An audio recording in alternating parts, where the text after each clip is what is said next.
I'm going to explain an Indonesian comedy drama film called Too Handsome to Handle. Spoilers ahead, watch out, and take care. The Moss family has been good-looking for several generations. They are admired by many because of their beauty, which in turn makes them a lot of money. The eldest son, Otis, is an internet influencer. He has millions of followers because of his looks, and is also considered a love guru who helps men impress their crushes. The father, Pakar, used to be a heartbreaker who dated more than 1,200 girls before meeting their mother. Meanwhile, the mother can also be considered handsome because of her masculine features and an obvious mustache. Lastly, the protagonist, Kulin, is the youngest son and the most attractive of them all. The family has gotten used to their life as people with good looks, except for Kulin, who struggles to live normally because of his handsomeness. He often wishes he was only mildly attractive. That way he could go out without being chased by a crowd of women every time. Girls go crazy, pass out, pull their hair, and often get nosebleeds on getting a look at his attractive face.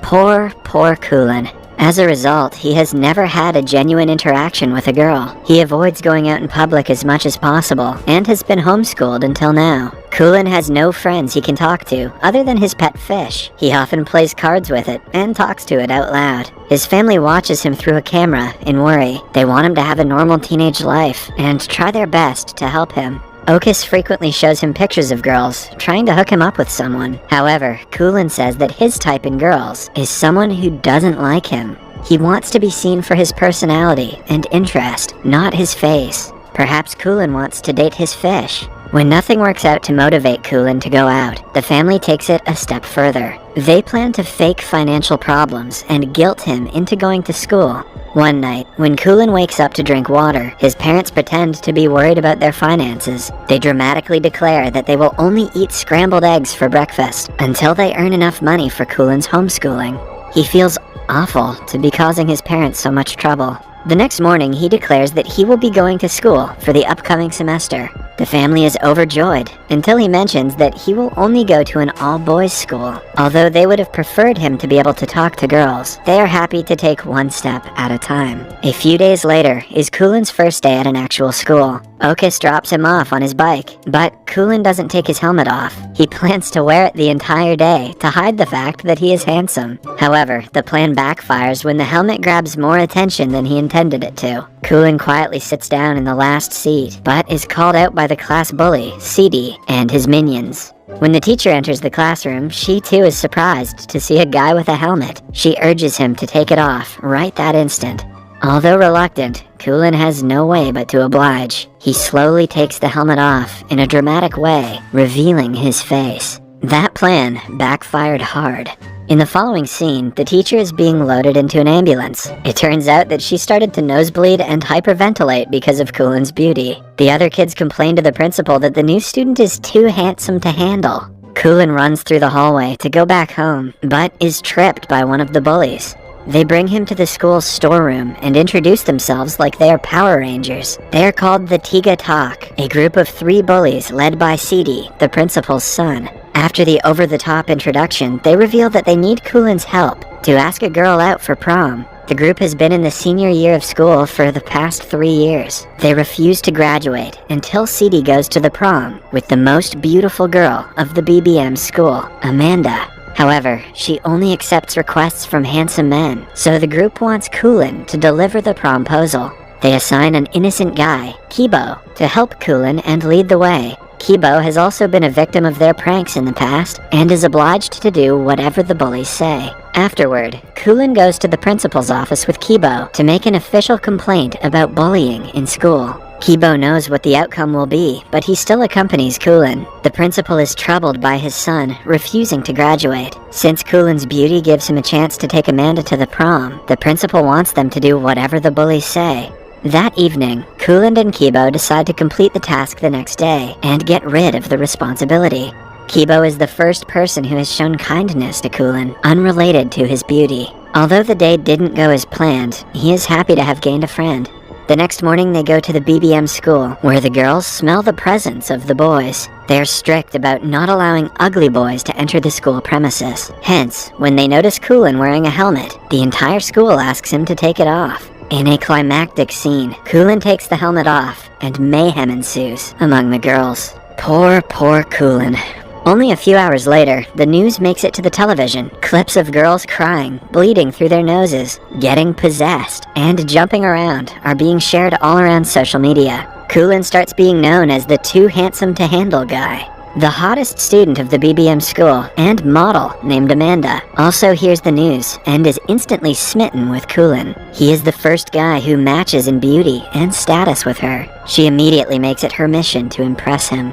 When the news becomes huge, a crowd of girls gathers in front of the mass residence. The family starts charging them money for a house tour. Kulin, who is hiding in the streets, sees his family on the news. He feels betrayed and used by his own people.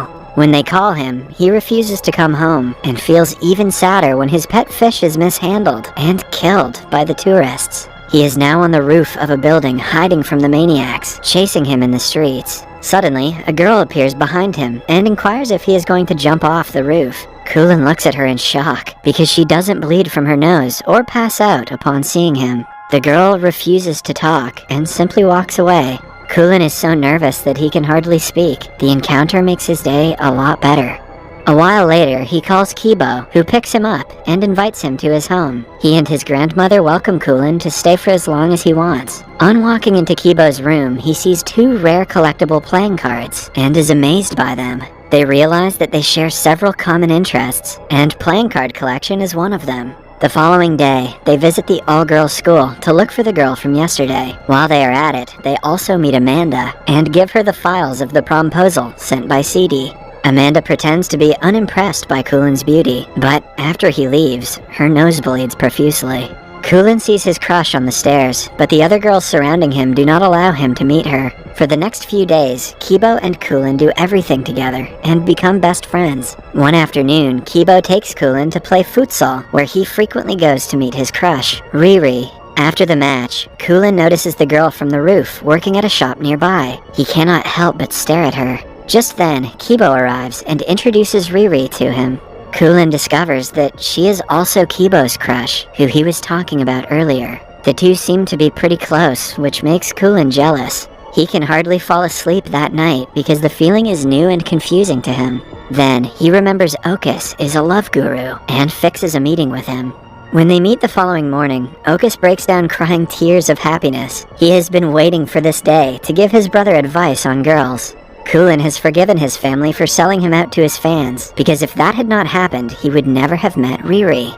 The brothers then go shopping for groceries, while Okus lists out the points of things Kulin should do to impress his crush. As Kulin follows Okus's suggestions, he registers he is far from knowing Riri like Kibo knows her, but he still doesn't want to give up on his first love. One afternoon, Amanda comes to the boys' school and hands Kulin an invitation for her birthday. Alongside it, she also gives him a phone as a gift. Later that day, Kibo, Kulin, and Riri go to karaoke. Eventually, Riri and Kulin get to sing together. While Kulin is excited to duet with her, Riri only focuses on Kibo. He soon registers that she also likes Kibo back. The revelation makes his heart crumple in jealousy. So, when Kibo is not around, he bluntly asks her if she has a crush on him. Initially, Riri denies it, but when Kulin lies about Kibo being in love with Amanda, her face drops. Her expression is enough to confirm his suspicions.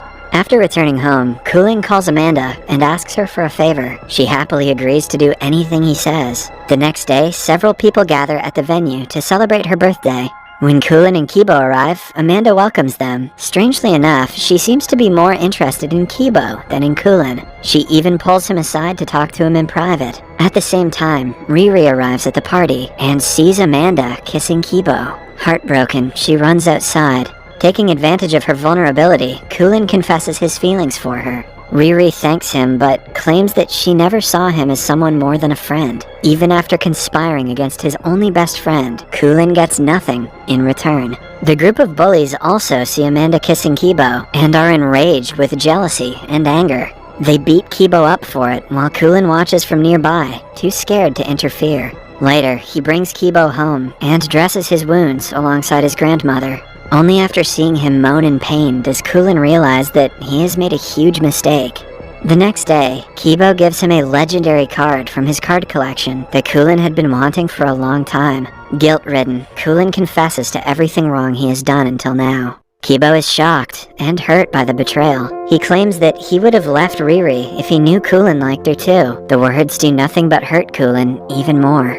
At last, Kibo orders him to get out of the house immediately. Knowing that he is in the wrong, Kulin simply leaves. He finally returns home after a month. His family is overjoyed, but the same cannot be said for Kulin. He locks himself in his room and doesn't talk to anyone. But most of all, he misses his best friend. The two bump into each other at times, but never share anything more than a glance. At home, Kulin's mother is worried about his well-being. She approaches him one night and gives him his pet fish that never died. She also tells him that he can go back to being homeschooled if that is what he prefers. The family only wants his happiness and is ready to do anything for it. Kulin, touched by her words, realizes that he has people in his life who are rooting for his success. This motivates him to make things right between him and Kibo. The next morning, he runs to Riri and tells her everything. Following that, he goes to Kibo and tries to apologize. Although Kibo dismisses him at first, when asked about Riri, he starts to describe how much he loves her. Kulin shows him that Riri was listening to him on the phone the entire time. That way, he mends their relationship and goes back to being both of their friend. A few days later, they all go to prom together. Kibo's date is Riri, while Kulin's date is Amanda. Whatever happened to that bully, CD? Who cares? As expected, Kulin and Amanda win the title of prom king and queen. Kulin hears a girl comment that he is only mildly handsome and is instantly drawn to her, indicating the start of a new relationship. Subscribe for more videos like this, turn on notifications, and leave a like to help the channel out. Thank you for watching.